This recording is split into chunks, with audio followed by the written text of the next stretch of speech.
திமுக தலைமையில் மற்ற கூட்டணி கட்சிகள் ஒரு பக்கம், அடுத்து பாஜக தலைமையில் மற்றும் பலருக்கு மாபெரும் கூட்டணியான நம்மளோட இருக்கிறாங்க.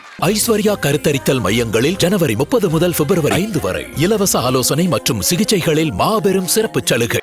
நம்ம கட்சியினுடைய 2வது ஆண்டு விழா, அதாவது 3rd இயரோட தொடக்க விழா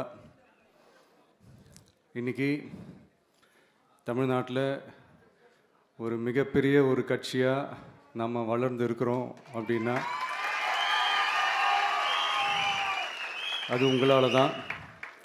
ப்ளஸ் நம்மளை நேசிக்கிற கோடிக்கணக்கான மக்களும் தான் அதுக்கு ஒரு மிக முக்கிய ஒரு காரணம். நீங்கள் தான் என்னுடைய ஒரு மிகப்பெரிய ஒரு பலம். உங்களை நம்பி தான் நானும் நம்ம கட்சியும் இருக்கிறோம். இதை நான் சொல்லி தான் உங்களுக்கு தெரியணும்னு அவசியம் இல்லை, இது உங்கள் எல்லாருக்குமே நல்லா தெரியும். அதனால் இன்றைக்கி உங்கள் எல்லாருக்கும், நம்ம கட்சியில் இருக்கிற தோழர்களுக்கும் தொண்டர்களுக்கும், இந்த கட்சியினுடைய ஒரு தலைமை தொண்டனான என்னுடைய வாழ்த்துக்களும் நன்றிகளும்.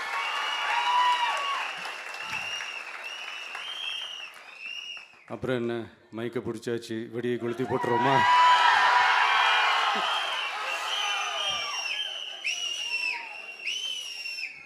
(1977) ஜூன் மாதம்னு நினைக்கிறேன், ஜூன் மாதத்தில் புரட்சி தலைவர் எம்ஜிஆர் அவர்கள் ரேடியோவில் ஒரு பேட்டி ஒன்று கொடுத்தாங்க.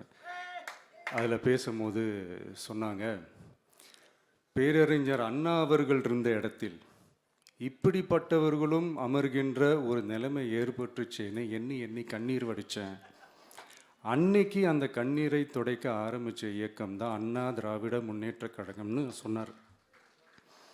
அதே மாதிரி 2017க்கு அப்புறம் 2021க்கு அப்புறம் தமிழ்நாட்டுடைய நிலைமையை பற்றி யோசித்து பார்த்த நம்ம தமிழக மக்கள், காமராஜர் அவர்கள் இருந்த இடத்தில், அண்ணா அவர்கள் இருந்த இடத்தில், எம்ஜிஆர் அவர்கள் இருந்த இடத்தில் இப்படிப்பட்டவர்களும் அமர்கின்ற ஒரு நிலைமை ஏற்பட்டுச்சேன்னு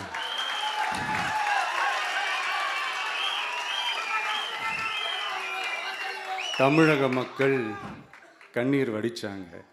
இன்னைக்கு இந்த கண்ணீரை துடைக்க ஆரம்பித்த இயக்கம் தான் தமிழக வெற்றிக்கழகம்.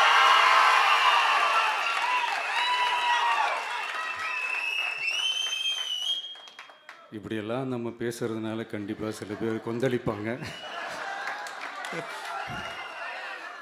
அது பற்றில நம்ம கவலைப்படக்கூடாது, ஏன்னா கொந்தளிக்கிறது தான் அவங்களுக்கு வேலையே. புரிஞ்சுங்களா அவங்களுக்கு?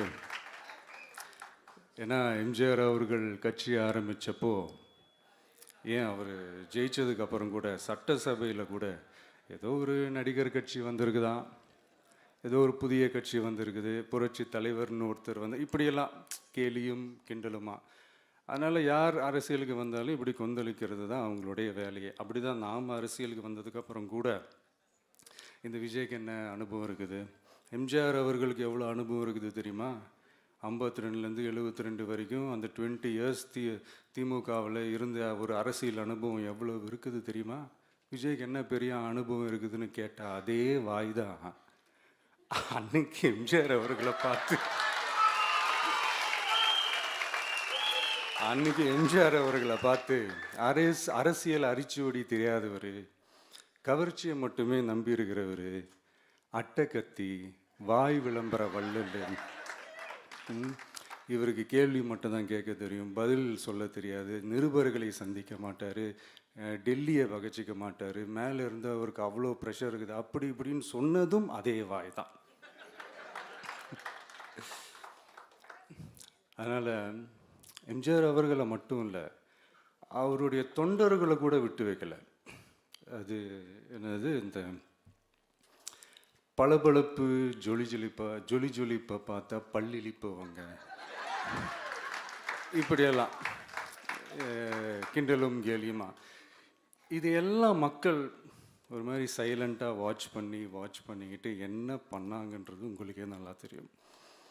அவர் ஜெயிச்சதுக்கப்புறம் இந்த அரசியலில் பழந்துன்னு கொட்டை போட்ட அனுபவிச்சாலையும் இருப்பாங்கன்னு சொல்லுவாங்கள்ல, அவங்க எல்லாருக்குமே அந்த கோட்டைன்றது ஒரு பகல் கனவாகவே மாறிடுச்சுன்னா பார்த்துக்கோங்க. 77 மாதிரியே இப்போவும் அந்த பழைய தேஞ்சு போன துருபிடிச்சி போன நஞ்சு போன அதே அந்த பழைய வெப்பனையும் இப்போவும் கையில் எடுக்கிறாங்க. அதனால் மை டியர் ஜென்டில்மேன், டெக்னாலஜிலாம் வளர்ந்து வேற எங்கேயோ போயிட்டுருக்கு. அட்லீஸ்ட் உங்கள் டெக்னிக்கையாவது கொஞ்சம் மாற்றுங்க பாஸ்.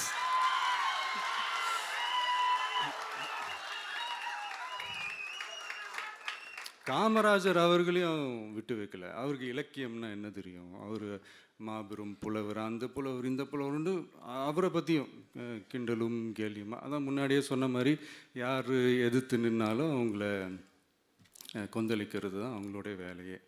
ஸோ இப்படி அவங்க பண்ணுற தப்பெல்லாம் நம்ம எடுத்து சொன்னால், அவங்க பண்ணுற அட்ராசிட்டியை பற்றி நம்ம எடுத்து சொன்னால், அவங்க பண்ணுற அந்த ஊழலை பற்றி தான் நம்ம எடுத்து சொன்னோம். முக்கியமாக நாம் அதை எடுத்து சொன்னால் 50 வருஷத்துக்கு முன்னாடி இருக்கிற அதே தகர டப்பாவை எடுத்து உருட்ட ஆரம்பிச்சிருவாங்க.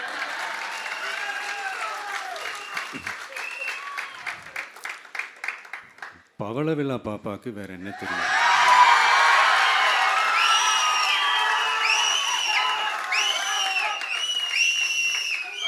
பழைய டப்பாவை உருட்டதானே தெரியும். அதுக்காக நாம் அவங்க பண்ணுற தப்பெல்லாம் சொல்லாமல் வெளியே சொல்லாமல் இருக்க முடியுமா? சொல்லுவோம், சொல்லிக்கிட்டே இருப்போம். நம்மளை தவிர யார் அவங்கள ஏற்று நின்று கேள்வி கேட்கறது? யாருக்கு அந்த தில் இருக்குது?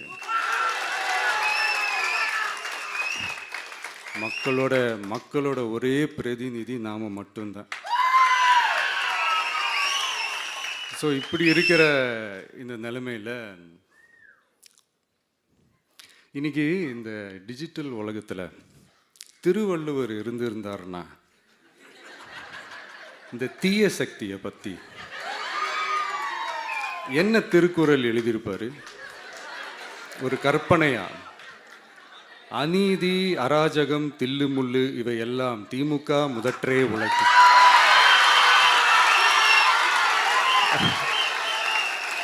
ஒரு கற்பனையா?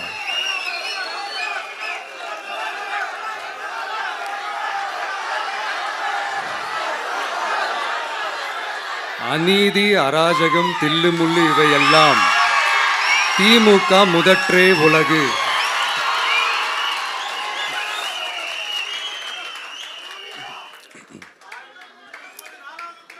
அடுத்து இந்த என்னப்பா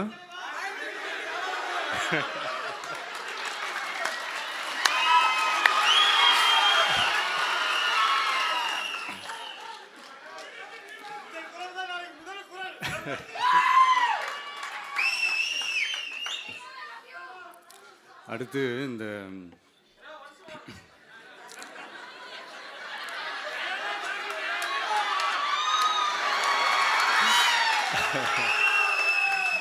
சொல்லிட்டேன், 2 வாட்டி சொல்லிட்டேன். அநீதி அராஜகம் தில்லுமுள்ளு இவையெல்லாம் திமுக முதற்றே உலகு.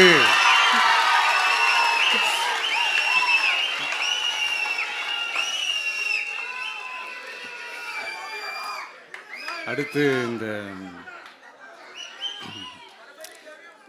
இந்த மும்முனை போட்டி 4 முனை போட்டி அப்படிலாம் சொல்கிறாங்களே, சரி அவங்கள பொறுத்த வரைக்கும் அப்படியே இருக்கட்டும். அதில் மாபெரும் மக்கள் சக்தியாக நம்ம அணி ஒரு பக்கம், அடுத்து திமுக தலைமையில் மற்ற கூட்டணி கட்சிகள் ஒரு பக்கம், அடுத்து பாஜக தலைமையில் மற்றும் பலர்.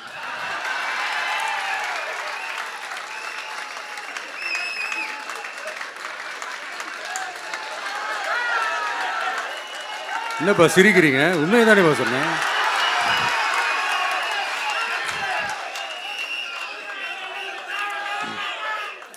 ஸோ இப்படி எத்தனை சக்திகள் எத்தனை பேர் வந்தாலும் திமுகவை வீழ்த்துறதுக்கு மாபெரும் மக்கள் சக்தியான நம்மளால் மட்டும்தான் முடியும். நம்ம டிவிகேவால் மட்டும்தான் முடியும். ஸோ இப்படி இருக்கிற இந்த நிலைமையில் ஏய் விஜய் வீட்டு விட்டு வெளியே வா, ஏய் விஜய் வீட்டு விட்டு வெளியே வா, இப்படியெல்லாம் கேட்கும்போது எனக்கு எப்படி அது தோணுதுன்னா, ஐயோ இவங்க ஒவ்வொரு வீட்டில் இருக்கிற ஒவ்வொரு விஜயும் இவங்க கூப்பிடுற மாதிரியே எனக்கு தோணுது. அப்படிதான் எனக்கு தோணுது. அதனால பொறுங்க பாஸ், வருவாங்க, முறையா வருவாங்க. ஓட்டு போடுற அன்னைக்கு ஓட்டர் ஐடியை கையில் எடுத்துக்கிட்டு ஒவ்வொரு வீட்டில் இருக்கிற ஒவ்வொரு விஜயும் ஒவ்வொரு விஜயும்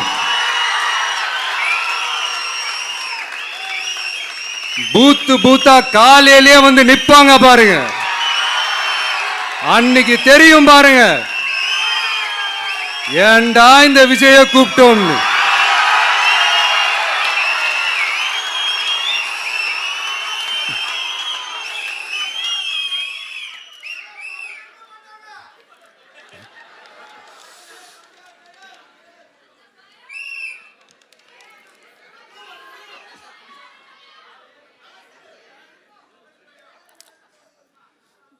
ஸோ இப்படி பேசினா உடனே இவரு நான் சினிமாவா இது அப்படின்ட்டு ஆரம்பிச்சிருவாங்க. நான் சினிமா விட்டாலும் நீங்க சினிமா விட மாட்டேங்கிறீங்களேப்பா.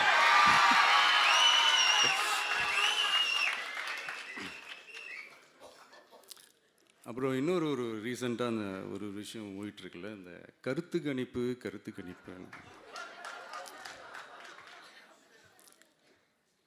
அதில் நிறைய பேர் உண்மையான கருத்து கணிப்புலாம் சொல்கிறாங்க. அதையும் நான் தப்பு சொல்லலை. சில பேர் கடுப்பில் விட்ட கணிப்பாகவும் இருக்குது.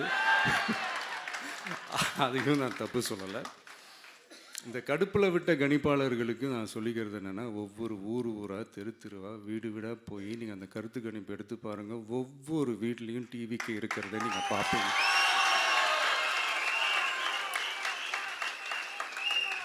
அப்படி சப்போஸ் உங்களுக்கு அது ஷாக்கிங்காக இருந்துச்சுன்னா ரப்பர் வச்சு எல்லாத்தையும் அழிச்சிட்டு மறுபடியும் முதல்லேருந்து எடுத்து பாருங்கள், அதே ரிசல்ட் தான் வரும்.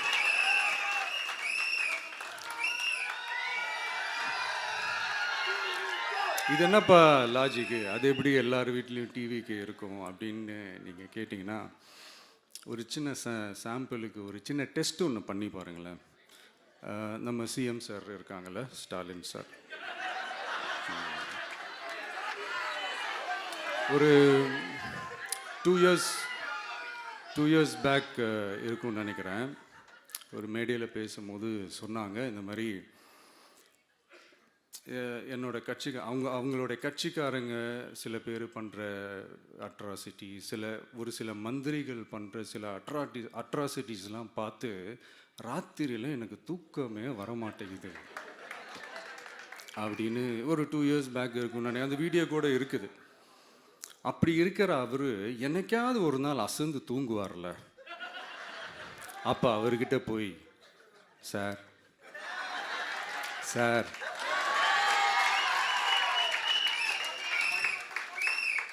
எந்த சின்னத்துக்கு சார் ஓட்டு போடுவீங்க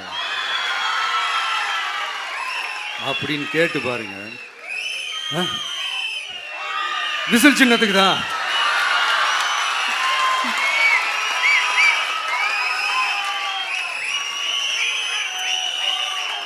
தூக்கத்தில் இப்படி டப்புன்னு எழுப்பி கேட்டால் டப்புன்னு உண்மையை போட்டு உடைச்சிருவாங்க.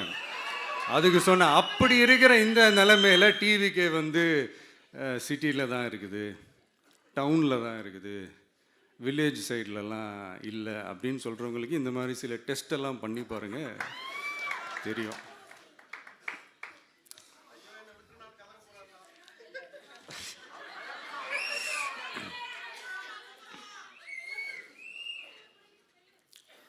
விசில் சின்னம் போகாத ஊரே இல்லை. விசில் சின்னம் எங்கெல்லாம் இருக்குதோ அங்கெல்லாம் டிவிக்கே இருக்குதுன்னு அர்த்தம். என்னுடைய அம்மா, அக்கா, தங்கைகள், அண்ணன், தம்பிகள் டிவிக்கேக்கு ஓட்டு போடுறத யாராலையும் தடுக்க முடியாது.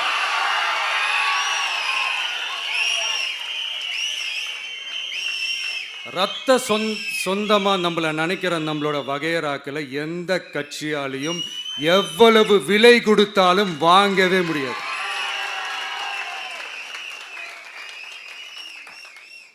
நான் ஓவர் கான்ஃபிடென்ஸில் பேசுகிறேன் அப்படின்லாம் நினைக்காதீங்க. இதுதான் கள நிலவரம், கள யதார்த்தமும் இதுதான். தீய சக்தியை வீழ்த்துறதுக்கு தூய சக்தியான நம்மளால் மட்டும்தான் முடியும். இந்த 2026 சட்டமன்ற தேர்தலில் டிவிக்கே தான் மக்களோட ஒரே ஆப்ஷன். Otherwise no diversion.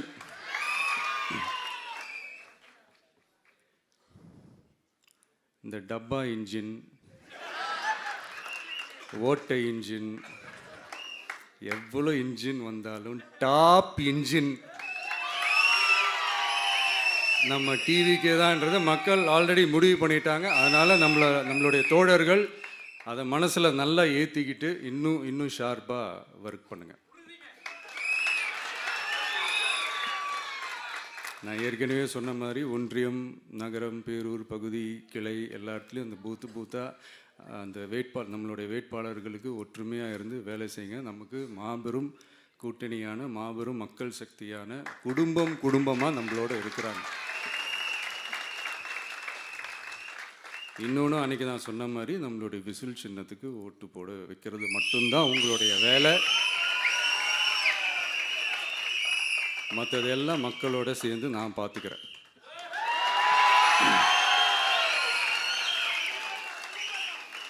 தமிழ்நாட்டோட அரசியலில் த விசில் ப்ளோயர் இஸ் டிவிகே.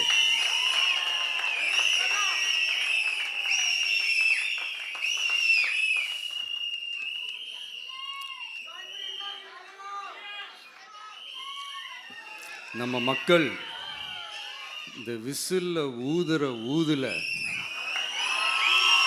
இந்த தீய சக்தியும் இந்த ஊழல் சக்தியும் தெரிச்சு ஓடணும். எப்படி தெரிச்சு ஓடணும்? அன்னைக்கு சென்ட் ஜார்ஜ் கோட்டையில் டிவிக்கு ஆளும் கட்சியா எழும்.